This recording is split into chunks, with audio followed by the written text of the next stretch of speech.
Anong mensahe ang kailangan marinig ng mga Libra mula September 1 to 15, 2024? Pwedeng nangyayari na to o mangyayari pa lang. Kung hindi man para sa inyo itong magiging reading, baka para sa someone na malapit sa inyo o sa someone na kakilala nyo mismo.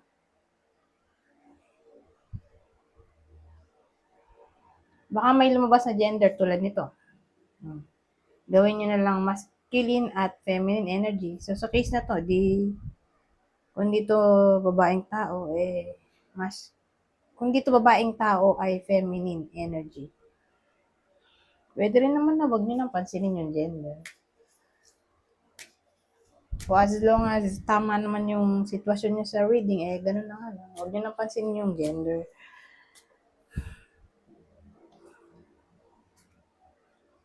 Hindi ko alam kung anong lalabas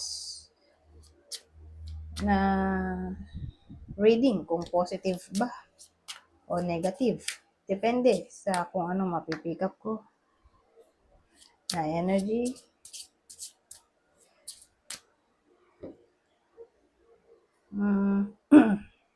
Kung hindi mag-resonate sa inyo to, edi pumunta na kayo dito. Adjust nyo na lang ang video. Kung hindi pa rin, edi ito na. Pumunta na kayo dito. Ito na ang last deck natin. Anyways, magsimula na tayo.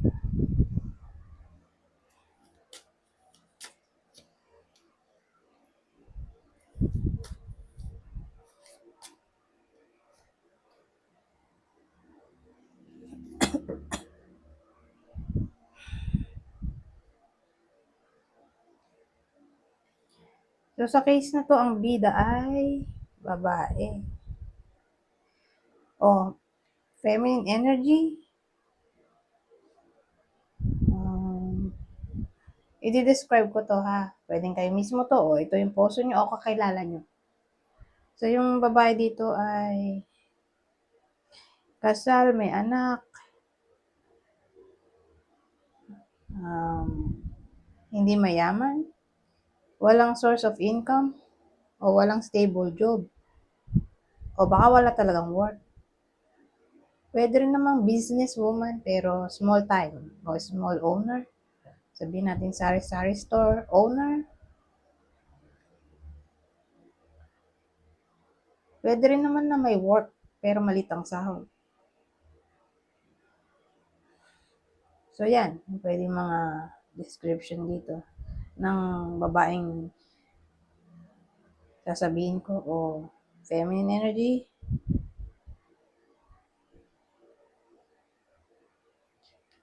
May gusto kasi siyang gawin. More like tungkol sa career. Ito. Saka to. Para bang gusto niyang mag-adventure sa topic ng career. May gusto siyang simulan, ganyan. May gustong aralin. Kaya lang for some reason at the same time ba, sabihin natin nandun na yung drive niya. Nagiging somewhat ambitious siya. Pero at the same time, tinatamad din siya. Ganon kasi to, baliktad nga yung Knight of Pentacles natin dito.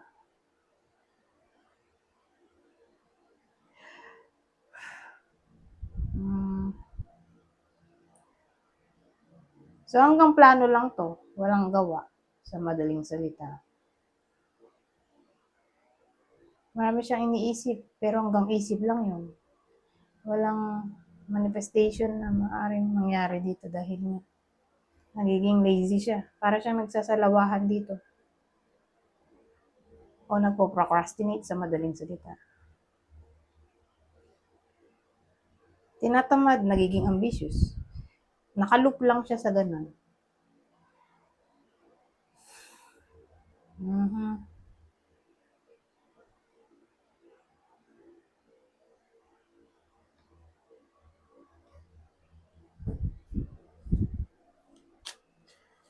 Anyways,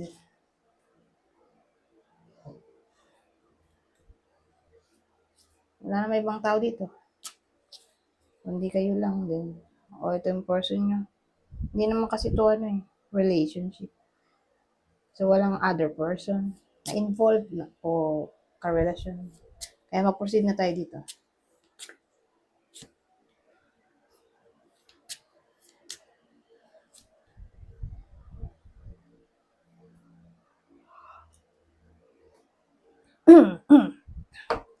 So, sa case na to, ang bida.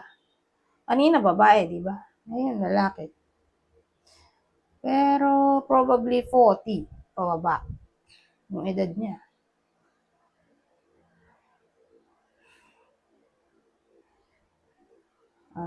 Pwede rin mayaman.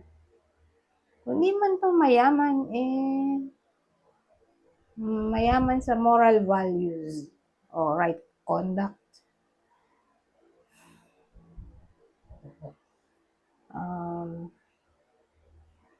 O pwede ring student.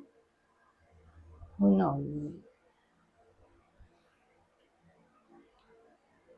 Pero sa case na to, yung lalaki, either may mabubuntis siya, o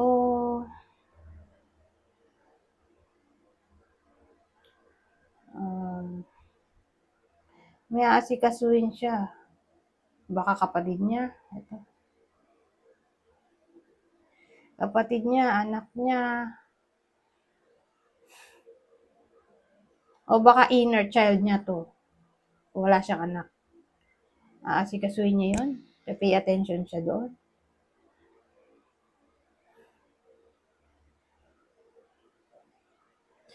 O baka tulad nitong babaeng to, parang may desire siyang mag-start ng something new rin, probably business, sa career, parang ganito lang din.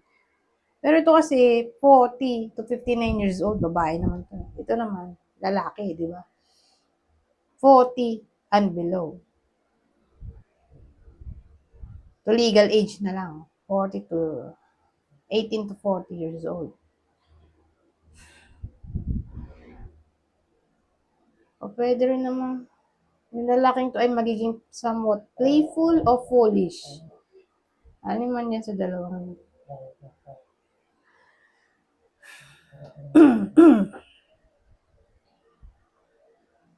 Pero kung may sisimulan siyang business, mukhang magiging lucky. Tingin ko. Kung privilege man siya na type of person. Anyways, punta tayo dito. Ito na ang last deck natin. Wisdom. Itong wisdom. Laging lumalabas tong wisdom na to.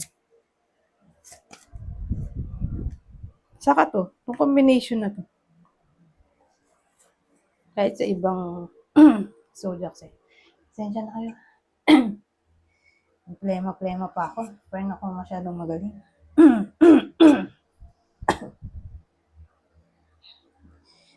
Nagkatrangkaso kasi ako nitong mga nakarang araw. Anyways, ito kasi, yung wisdom dito parang painful. Yung experience ba? Yung experience na nangyari sa kanya o mangyayari pa lang. So again, medyo painful kasi umiiyak yung babae dito. Yung experience na yun, ay mag-lead sa wisdom. Okay? Na para bang kahit negative yung nangyari o mangyayari sa iba sa inyo, someday magpapasalamat kayo na nangyari to. Okay? Hindi nyo ma-realize agad-agad dahil painful nga Pero pagtagal ng panahon, nung nakawala na kayo sa something na toxic, Magpapasalamat kayo sa universe na buti na lang ay inilayo kayo sa ganong sitwasyon. So, sa example, toxic relationship, di ba? Mahirap mag-let go. So, ganun ang dating dito. Anyways, hanggang dito na lang, goodbye. For now.